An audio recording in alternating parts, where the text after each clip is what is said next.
Bienvenue sur Lyon Webcast, votre nouveau média audiovisuel sur Lyon, avec les nouvelles technologies, les technologies les plus actuelles, comme ce plateau par exemple que vous voyez autour de nous. Nous proposons aux entreprises et aux collectivités des solutions pour leur communication audiovisuelle. Alors ce soir avec nous autour de ce plateau, Joseph Sanfilippo, directeur départemental du Rhône, donc de Pôle emploi. Bonsoir. Bonsoir. Olivier Pénoat, directeur du média La Top. Bonsoir. Et à vos côtés, Mathis Remande, qui est responsable du média La Top. C'est ça. Alors vous allez voir, ce soir, on va parler emploi, recrutement et bien sûr communication. On va commencer avec vous, Joseph Sanfilippo. On a beaucoup de problèmes enfin, on a des tensions de recrutement en fait actuellement en France. Est-ce que c'est le cas dans le Rhône ? Alors oui, c'est le cas dans le Rhône.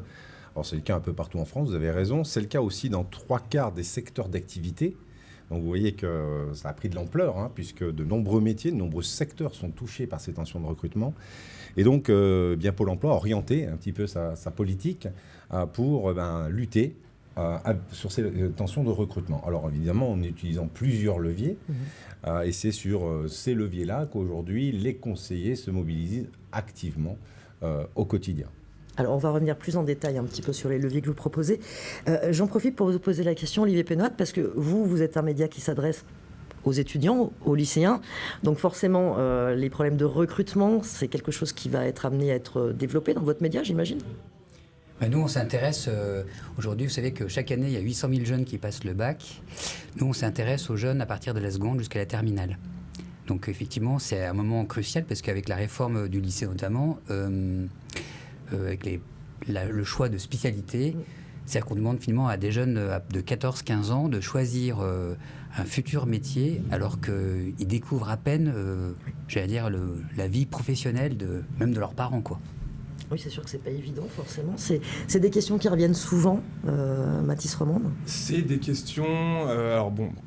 En ce qui concerne les lycéens même, c'est vrai que c'est pas forcément une source problématique, je pense, pour eux.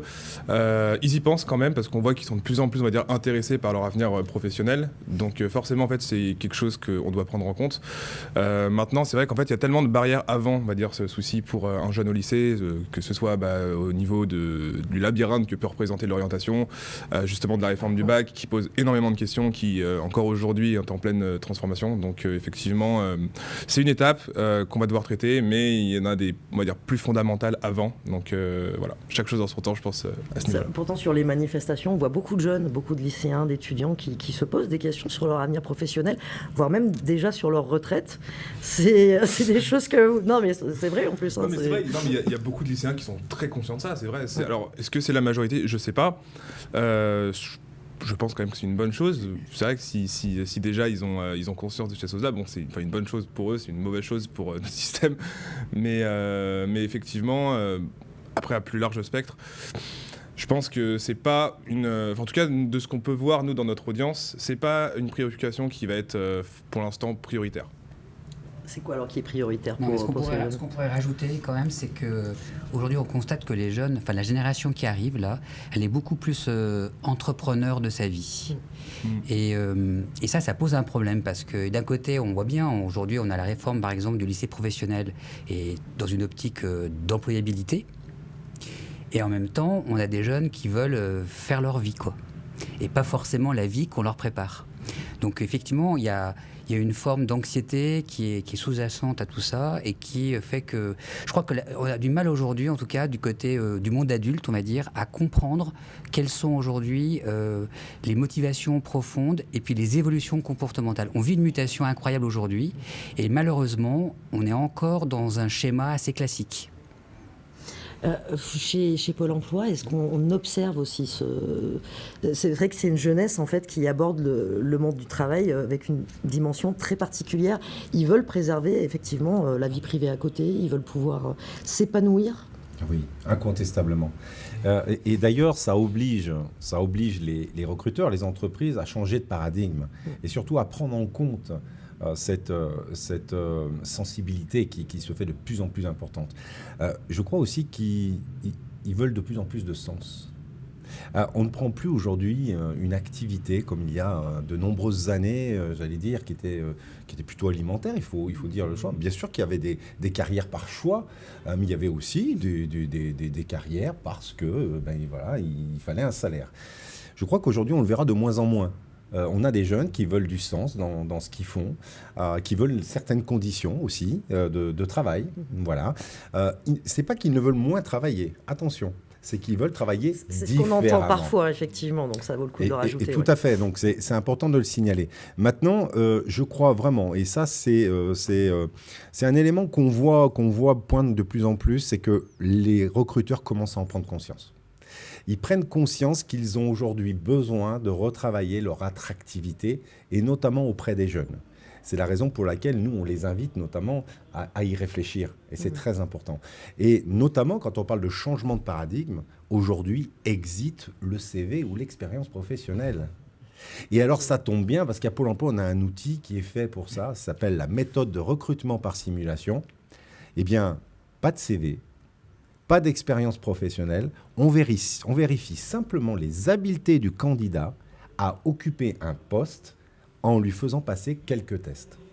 Et ça marche très bien. Les employeurs, les entreprises qui travaillent avec Pôle emploi sur ces tests-là sont ravis parce que, in fine, ils retrouvent de la main-d'œuvre, j'allais dire, sur laquelle ils ne se seraient pas tournés naturellement. Eh bien, on apporte un plus. Olivier Benoît, c'est des attentes que vous entendez auprès du public jeune pour lequel vous travaillez ? Les attentes. Par rapport aux entreprises, est-ce qu'ils ont une vision effectivement différente de l'entreprise aujourd'hui ? C'est drôle que vous me racontiez ça, parce que vous me posiez cette question. Parce que j'écoutais, il y a Pascal Bruckner, un philosophe qu'on connaît tous, qui a sorti un livre qui s'appelle Le sacre de la pantoufle. En montrant effectivement que la jeune génération était aussi très cocooning en fait, et vivait un peu repliée sur elle-même. Et en plus avec le digital, ça aide, effectivement le télétravail, tout ça fait que... Donc d'un côté on a ça, et puis de l'autre côté on a effectivement, je crois qu'il y a eu l'étude d'Arthur Gosset qui a fait un reportage qui s'appelle Rupture, et qui montrait justement que des élèves de grandes écoles, alors je parle de grandes écoles d'ingénieurs ou de commerce, qui justement rejettent aujourd'hui le système qu'on leur a proposé. Donc en fait c'est assez intéressant de voir tout ça. Oui, aujourd'hui les jeunes veulent vivre une vie qui les intéresse, quoi, en fait. Et puis en plus, il est probable d'ailleurs, je pense que vous pouvez le confirmer, qu'ils seront amenés à vivre même plusieurs vies professionnelles, voire à les cumuler. Donc effectivement, tout est en train de sauter, on va dire. Donc ce qui est compliqué, c'est qu'on voudrait le faire sereinement, mais c'est pas possible. Donc moi, ça nous arrive très, très régulièrement de voir des chefs d'entreprise qui disent « je comprends pas, j'ai recruté un jeune, il a le salaire, et puis au bout d'un mois, il s'en va ».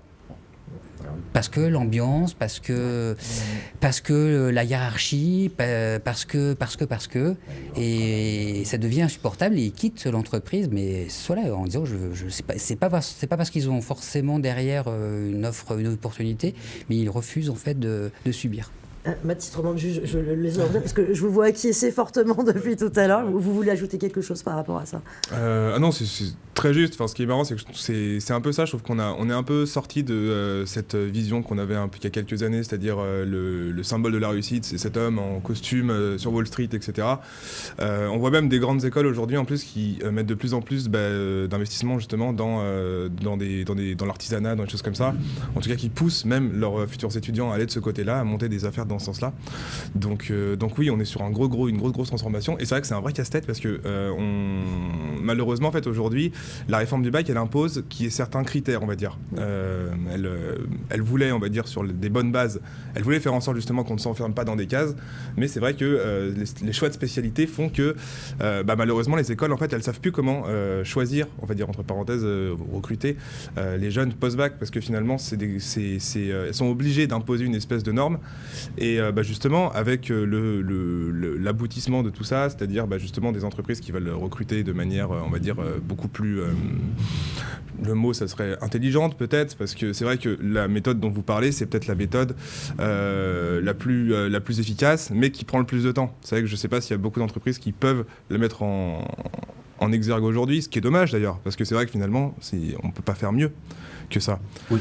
Donc voilà. Oui, je vous laisse réagir là-dessus. Ah, je vais réagir. Allez-y. Oui, bien évidemment, on ne pourrait pas gérer en même temps 1000 entreprises qui souhaiteraient faire appel à la méthode de recrutement par simulation. Mais on a les moyens. On a les moyens de pouvoir accompagner et de renforcer le dispositif. C'est en tout cas un vœu que j'ai formulé moi cette année. Donc on va renforcer de toute façon le recours à la méthode de recrutement par simulation et sans doute de plus en plus parce qu'évidemment, vous l'avez dit, c'est quelque chose qui correspond complètement aux attentes des entreprises. Moi, je voulais rebondir. D'abord, je voudrais saluer l'action de la taupe parce que je crois qu'ils sont au cœur de ce qu'il faut réellement faire aujourd'hui auprès des jeunes. En fait, il faut les préparer. Il faut aussi les préparer parce que nous sommes un public averti d'un certain âge.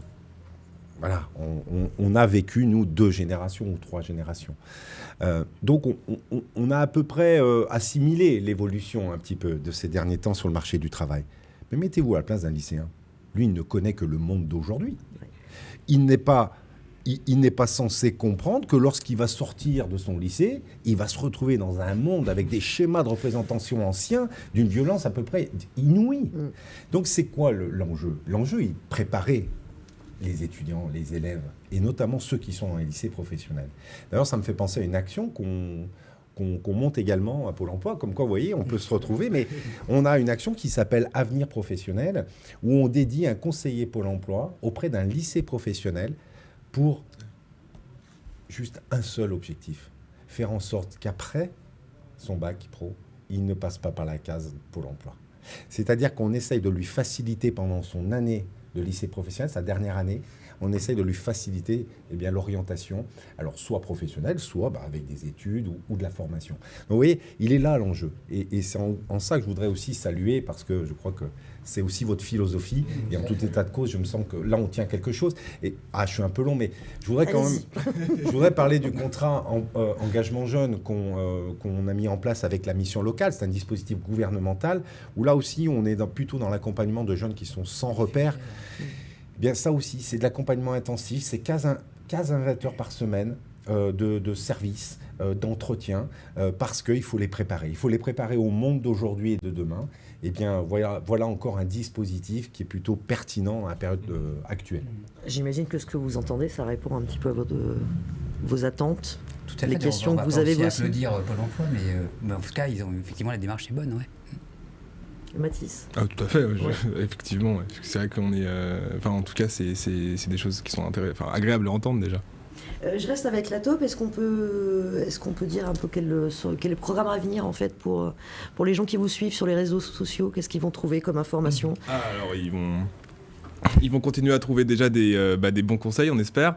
Le but, c'est quand même d'être, on va dire, pratico-pratique, d'éviter, on va dire, les conseils entre ce qu'on appelle bateau, quoi. C'est-à-dire qu'un jeune, aujourd'hui, il sait qu'il doit travailler tous les soirs, il sait qu'il doit aller, s'il est à la fac, il doit aller en CM, etc.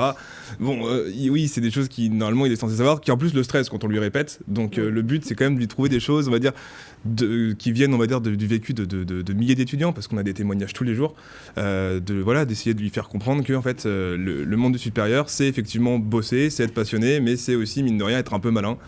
Même que ce soit au niveau de son appartement, de sa vie de tous les jours, de ses jobs. Voilà, le but déjà, c'est de continuer à aller un peu dans ce sens-là, donc en trouvant toujours des conseils un peu plus sympas, et ensuite, pour les plus jeunes, donc les lycéens, après, a fortiori après certains étudiants, mais ce sera effectivement de leur permettre, on va dire, de s'orienter d'une nouvelle manière. Alors, on va aborder la dernière question de ce tour de table, si vous le voulez bien. On est sur Lyon Webcast, on va parler donc un peu de communication audiovisuelle. Pour la taupe, comment ça se décline ?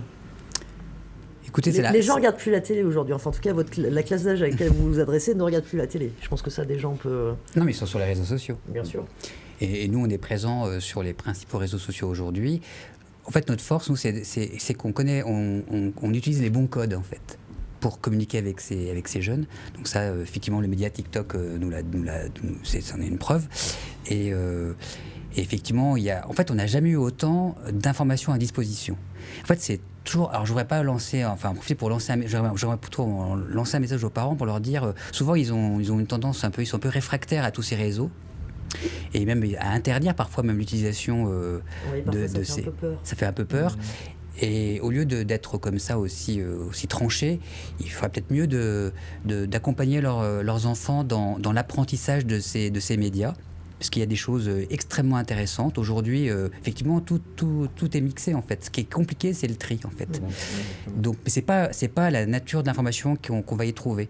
Aujourd'hui, un jeune de 14 ans, de 16 ans, de 20 ans va trouver une information, mais c'est incroyable. Le niveau de connaissances qu'on peut acquérir, c'est illimité, quoi. Donc ça veut dire qu'on a une génération qui va être peut-être très cultivée, qui va avoir plein de référents, qui aura vécu des partages d'expériences. Enfin, c'est énorme. Je ne sais pas si vous avez vu, il y a 3 semaines, il y a eu une publicité de Meta sur toutes les chaînes là. Et en fait, ils avancent déjà la notion de métaverse, etc. Donc de monde virtuel. C'est vrai que la majorité des gens ne comprennent pas forcément ce qu'il y a derrière, en fait, les coulisses. Mais ça... Donc là, vous allez accompagner, par exemple, l'arrivée de ces technologies-là. Donc toute cette digitalisation, en fait, elle demande un accompagnement assez poussé. Et en fait, on démystifie, on donne des exemples concrets, etc. pour que, effectivement, les gens s'approprient progressivement. C'est vrai que demain, on risque de vivre avec 2 identités, une identité physique et une identité digitale. Donc, alors, il faudra revenir pour parler de ça plus spécifiquement, mais j'aimerais quand même entendre Joseph Sanfilippo sur cet aspect communication audiovisuelle. J'imagine que Pôle emploi travaille forcément dans cette direction. Oui. Pôle emploi, comme beaucoup d'entreprises, comme beaucoup d'ailleurs d'acteurs économiques, a opéré ce virage digital il y a quelques années, il y a 6 ou 7 ans. Et nous sommes, plutôt bien dotés aujourd'hui d'une communication, alors audiovisuelle bien évidemment. Nous avons une chaîne YouTube. Nous avons, durant des années notamment, mis en place des films autour, vous savez, des services, mais en vulgarisant un petit peu, c'est-à-dire en le rendant accessible, en étant le plus clair possible, le plus audible possible. Ça s'appelait On est là pour vous. Voilà, et nous avions des conseillers qui expliquaient en quoi consistait ce service et comment on pouvait le mobiliser. On a aussi beaucoup de films promotionnels sur les secteurs, sur les métiers. Donc voilà, oui, bien sûr, l'audiovisuel aujourd'hui a une importance capitale. Nous sommes présents sur tous les réseaux sociaux, je vais le dire, même si aujourd'hui TikTok est plutôt en test au niveau national. Voilà. Donc il n'est pas non plus impossible de voir apparaître localement Pôle emploi sur TikTok. Mais attention, Pôle emploi ne s'adresse pas qu'aux jeunes, ce n'est qu'une petite partie de son public, et que donc nous avons aussi à être très présents sur les médias traditionnels. Mais en tout état de cause, voilà, il nous faut sans cesse rappeler quelle est l'offre de service, et pour essayer justement de faciliter, parce que ça c'est le plus important, c'est favoriser et multiplier les rencontres entre candidats potentiels et recruteurs. Écoutez, moi je serais ravie de vous revoir tous les 3 pour parler de TikTok par exemple, parce que c'est vrai que c'est un média qui interpelle en plus les adultes. En attendant, je vous remercie très chaleureusement d'avoir participé à cette émission. Je vous dis à très bientôt sur Lyon Webcast.